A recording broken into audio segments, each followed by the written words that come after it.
The Winnipeg Jets pick up wins in both ends of the home and home against the Minnesota Wild to close out 2023. We'll talk about how it ended. We'll talk about Marc-Andre Fleury's 1,000th career game, as well as the players that were able to keep it close for the Minnesota Wild here today. Let's get things rolling with today's Locked On Wild postcast.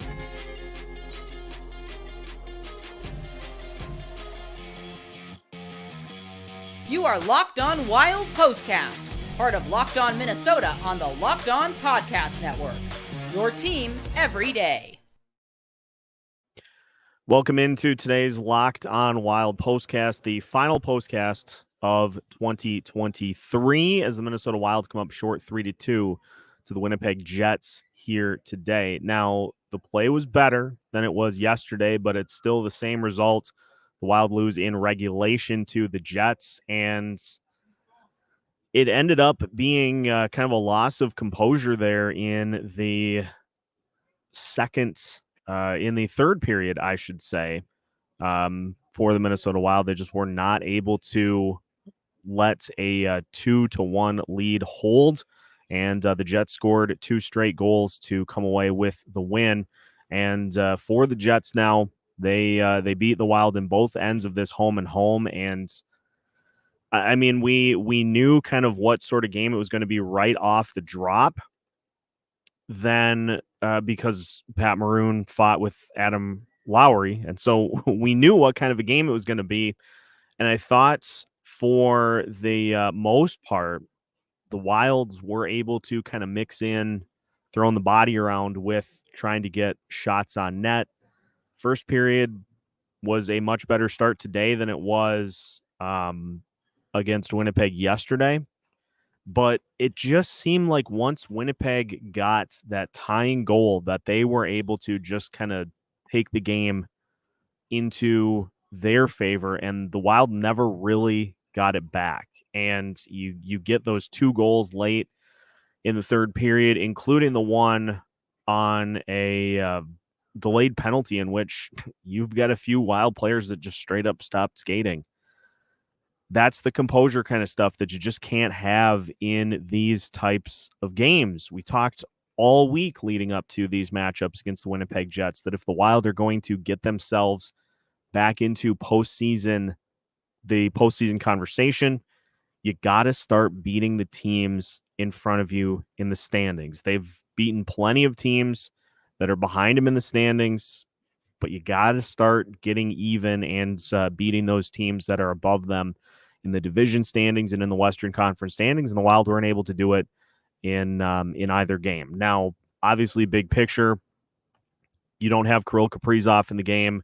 You don't have Filip Gustavsson. You don't have Jonas Brodin. You got a lot of players out of the lineup. Matt Zuccarello not in the lineup as well. But as John Hynes said after the game, you need to find ways to win games with the players that are in the lineup. And, let's give a big tip of the cap to what I thought was the best line on the ice for pretty much the entirety of the game. Marcus Foligno, Freddy Gaudreau, and Pat Maroon. Those guys were battling all game. Pat Maroon essentially single-handedly allowing the Wild an opportunity on that Freddy Gaudreau goal because he just refused to give the puck up behind the net. This was one of those games that you get from Marcus Foligno throughout the season in which he's able to be physical, he's able to set the tone, and he's also able to help push offensively. And so you had a great performance, I thought, from that line, but you just didn't have anybody else that really was able to step up and help out. That top line, that's Johansson, Eriksson Ek, and Boldy line, inconsistent in this one. I thought it was, for the most part, not a particularly good game for Matt Boldy in this game, just passing up some opportunities and turning over the puck a ton. And then you had some of the same things that we've seen from Marcus Johansson at points throughout this season, that just passing up shots. And it's frustrating because coming off of what you saw yesterday, the effort was much better. It's a game that you just have to find a way to close out. And in Marc-Andre Fleury's 1,000th career game, I thought he was great today, but you don't do him any favors, and especially on those last two goals that the Jets were able to score to take control of this game. Feels like it just should have been a better outcome for the Wilds in this one. There's a lot to break down in a game like this, but I think we start with the thing that we saw that I think a lot of people have been looking for and have been asking for, in that Dakota Mermis gets into the game. And I thought defensively, for the most part, the guys that you would expect to do well did. But you look at Bogosian and Mermis being on the wrong end of a -2, and penalty-wise too. Like, let's talk about the penalties as well. Just some lack of composure stuff again, that this has been a staple for this team over the last several years, is that they kind of are prone to these types of moments where you just get a meltdown that leads to a goal that you can't overcome, and that's what it seems like leads to the Jets being able to come away with the win here in this one today. Now, I will say, because I saw we've got some comments on it already, no update on Kirill Kaprizov or Filip Gustavsson after the game from John Hynes. He said that he will likely have some information on those guys for Tuesday's game against Calgary, but at this point, it's going to I don't know. At this point, the fact that there has not been an update is probably not a good thing, but I would imagine we'll get an update on those guys for Tuesday. But if Gustafsson's going to be out for a while, if Kaprizov's going to be out for a while, this is going to be the lineup that you see for the Wild here over the next several games. And so this team's just got to figure out how to get it done.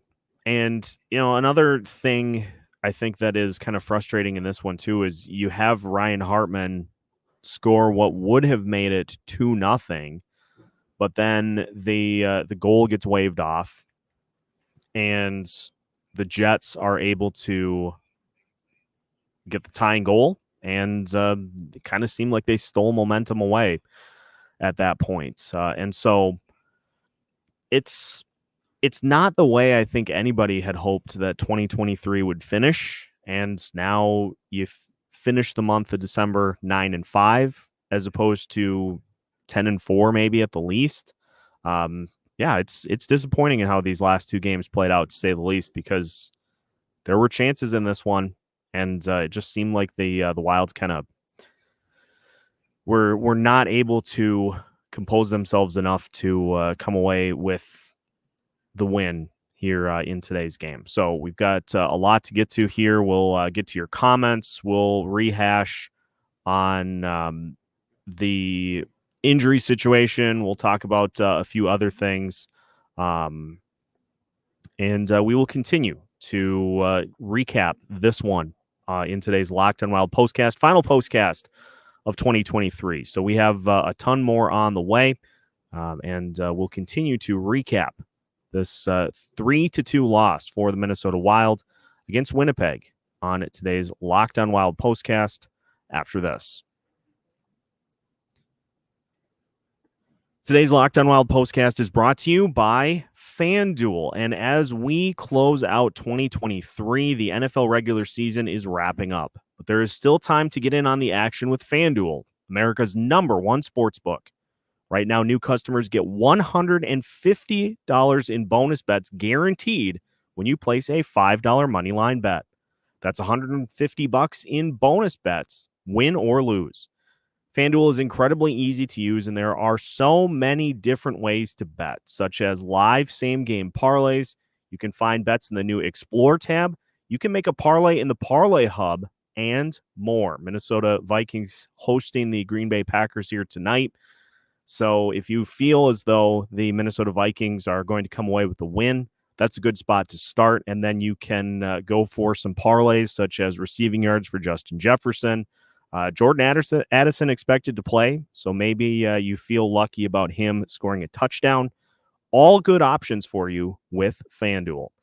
So visit FanDuel.com/lockedon and make your first bet a layup. FanDuel, official partner of the NFL. Minnesota Wild fall by a score of 3-2 to the Winnipeg Jets, and the Wilds head into the end of 2023 on a 2-game losing streak. And let's get to your comments here as we break this one down. The Wild come up on the wrong end of both games against the Winnipeg Jets here in this one today. We'll start with John, wondering why the Wild took their time out and opted to bring Spurgeon in for Brock Faber. Faber is always somebody that you want to see get those critical moments down the stretch. And unfortunately for Jared Spurgeon here in this one today, I think the last 2 games for him have been a little rocky at best. So if it could be that it's just going to take him a little time to kind of get back up to game speed, but there was the one good play that Spurgeon made defensively in this one to knock the puck away and prevent a shot in close, but some turnovers along the boards. It is going to take him probably a little bit to get himself back to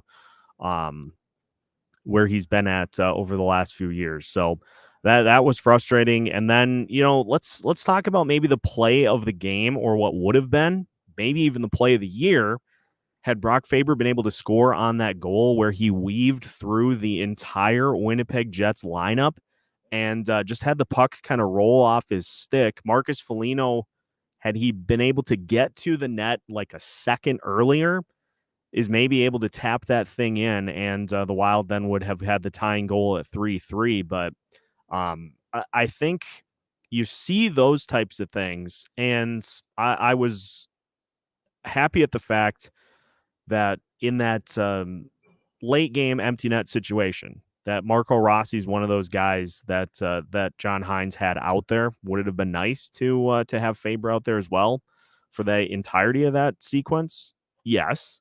But, Spurgeon is a good player. And so he's going to get those opportunities as well. It's just a matter of him getting back up to game speed here, because it's been a little rocky these last 2 games here, to say the least.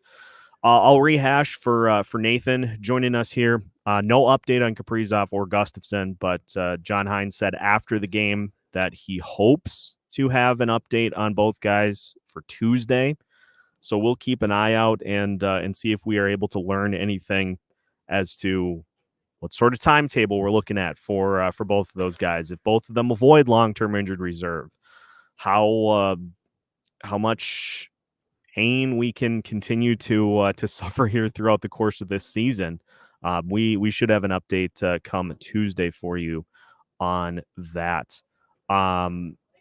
Looking at some of the rest of the comments here, this is a good point from Mike too. Great teams are better than good teams, and let's give Winnipeg some credit here. They're an incredibly stingy team from a goals against standpoint, and they really made things tricky for the Wilds, especially in that second period.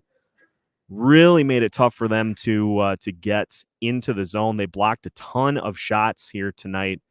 I think the final tally for the Jets from a blocks standpoint was, let's just see here, 28 blocked shots for the Winnipeg Jets. And there was a moment in which Brossoit went down. He got tangled up in the crease with one of the Wild players.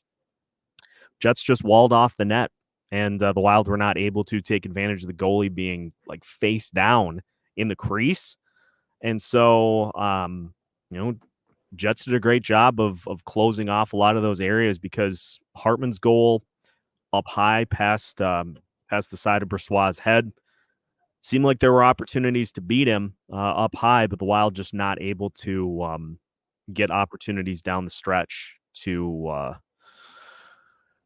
get the game tying goal. So, just looking at some other comments here. Are those whispers of a tank season I hear again? It's not going to happen, folks. This is not like we talked about this yesterday. Hard to believe it's been 24 hours since this has been discussed. We talked about it yesterday. Like there is no situation unless your roster is like barren. There's no situation in which teams are like, okay, we're going to tank. The Wild are not in a position to do that. And so it's not in the cards. It's not something that is going to be even an option on the table for this team. So it's just continuing to try to push to the postseason. And that's really the only option at this point for this team. Third most penalized team in the league. And look, like we had talked about it heading into the game, how it was likely that there was going to be some sort of fisticuffs early on. And so Maroon talks to Lowry and says, let's do this. So you get that out of the way early on, 2 seconds into the game. So you get that taken care of. The Wilds, they threw their weight around plenty throughout the rest of the game. But then it's some of those other penalties that you have. And as Dan mentions here, and we keyed in on this right off the drop here today, is on that delayed penalty, you have guys that are just kind of check out of the play. And you can't do that. Like, you have to continue to play, even if you don't agree with the call. And there is a lot of that happens with this Wild team too, is even if you don't agree with the call, you got to keep playing because you let your guard down, and the Winnipeg Jets took advantage, and that ended up being the deciding goal in this one. So it was a loss of composure down the stretch, which it was just super frustrating over these last two games to see this team not be ready for the spotlight for the most part. It was better early on today, but still just not where it needs to be for this team going up against the top teams that are already in the postseason picture. Guntote and Granny. Yes, Wallstead is injured as well, which is why Zane McIntyre was called up. And honestly, it probably would have been McIntyre either way. Getting the call up with Gustavsson hurt. I think at this point, it's just keep Wallstead down in Iowa and just let him continue to do his thing. There's a natural opportunity, likely next year, for him to come up and get the opportunity to cut his teeth at the NHL level. And I think if you pull him up to the NHL level at this point, the expectations then are that he's going to be able to step in and like salvage the season, those types of things. And that's not pressure that you need to put on a goalie of that age at this point in his career. He's going to get the opportunity to do it. And there just is no reason to accelerate that to try to hop into the postseason. Like you're better off just kind of riding it out. And just hoping that that things can kind of right themselves, as opposed to just trying to establish him as the savior for this team. Yeah, it's just better to keep things going as they are.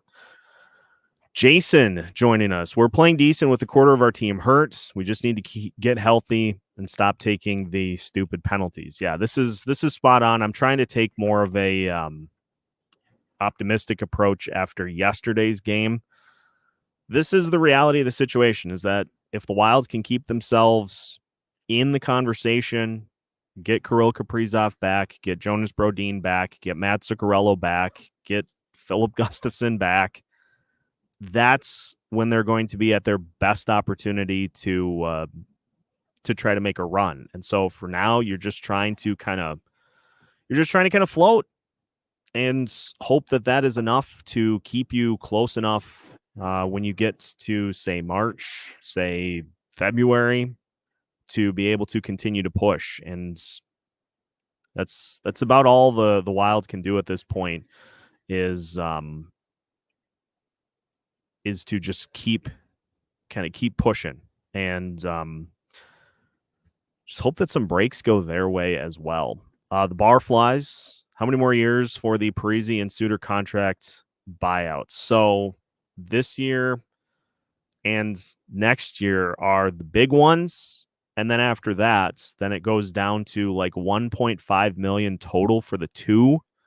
So you're going to be rolling through the rest of this season with limited funds, and you're rolling through next season in a similar way.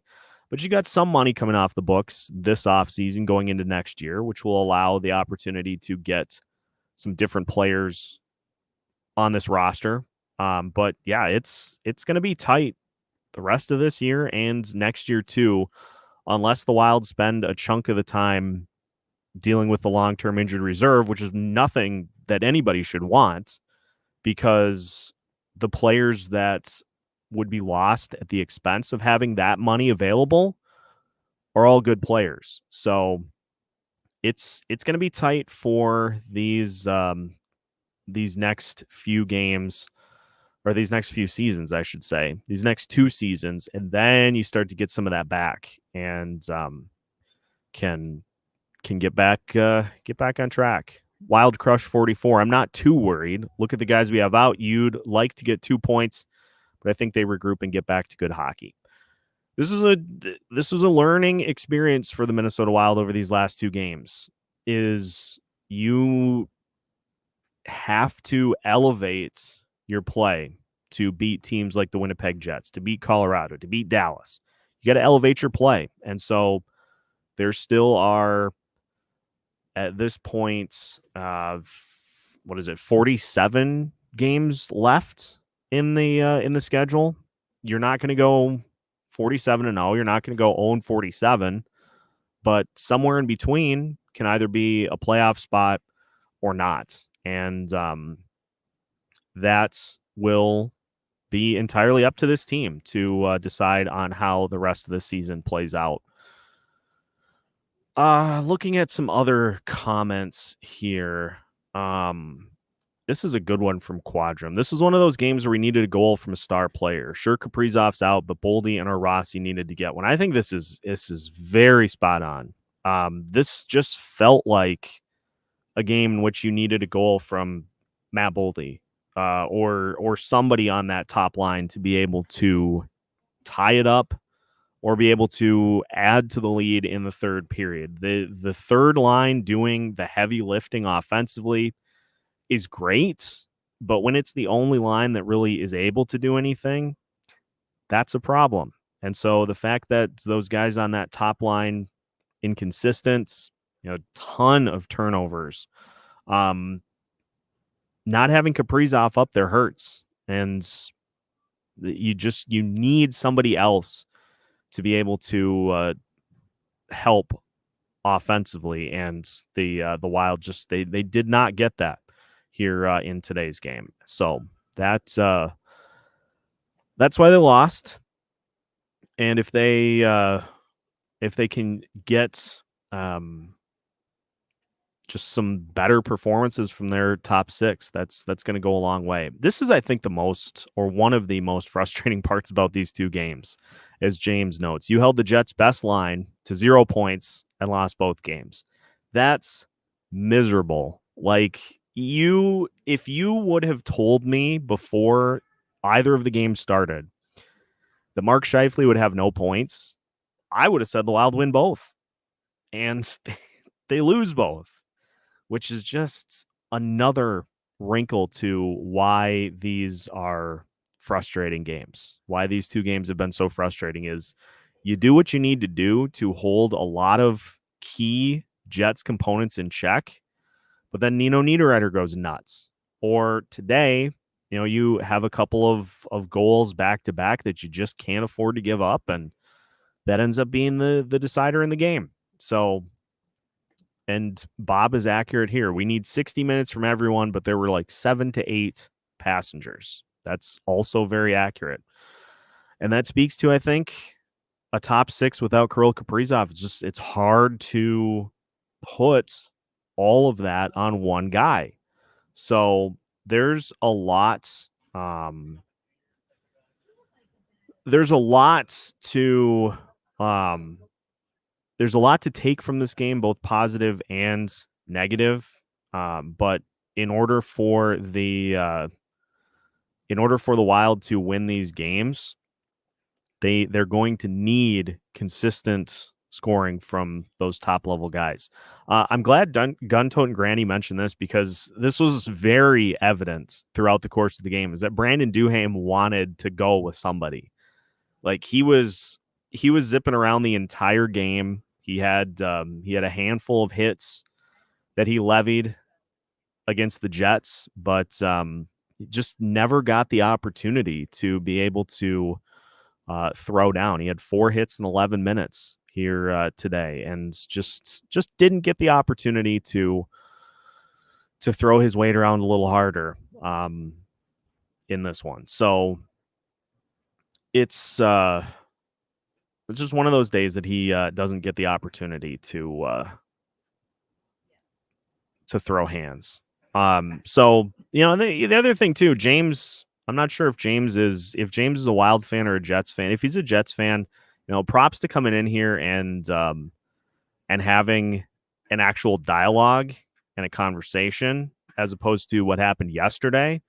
It's a deep Jets team, and it's a team that continues to win without Kyle Connor, because they have continued to prioritize not giving up goals, but they're also very good offensively themselves. So credit to the Jets for winning these 2 games.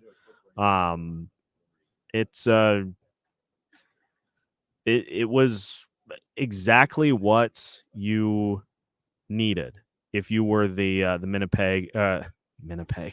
Jeez. It's been a long weekend. The Winnipeg Jets. Wow. James just throwing all the heat here in the chat. 25 straight games, Winnipeg has not allowed more than 3 goals.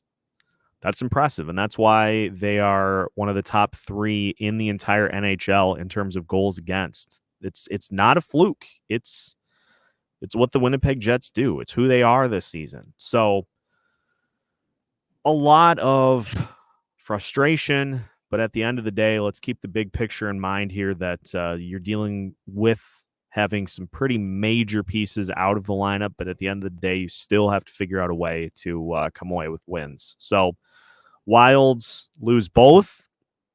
That will conclude the 2023 portion of the NHL schedule. But don't worry, we're not going anywhere, because the Wild will be right back to it on Tuesday night against the Calgary Flames. And we'll have you covered, of course, as we do each and every game here throughout the rest of 2024. So that's, I think, going to wrap it up here today. And everybody have a happy New Year. Have a safe New Year tonight. Vikings play the Packers, so it's going to be raucous, which is why I'm going to be getting out of town before any of that sets in. So whatever you're doing tonight to celebrate, enjoy. Have a great end to 2023, and we will see you with 2024 right around the corner, and plenty more content coming up at Locked On Wild. So make sure, if you haven't already, to subscribe, hit the like button before you hop off here for the day, and we'll keep you covered throughout the rest of the season as well. You can find new episodes every Monday through Friday as part of the Locked On Podcast Network.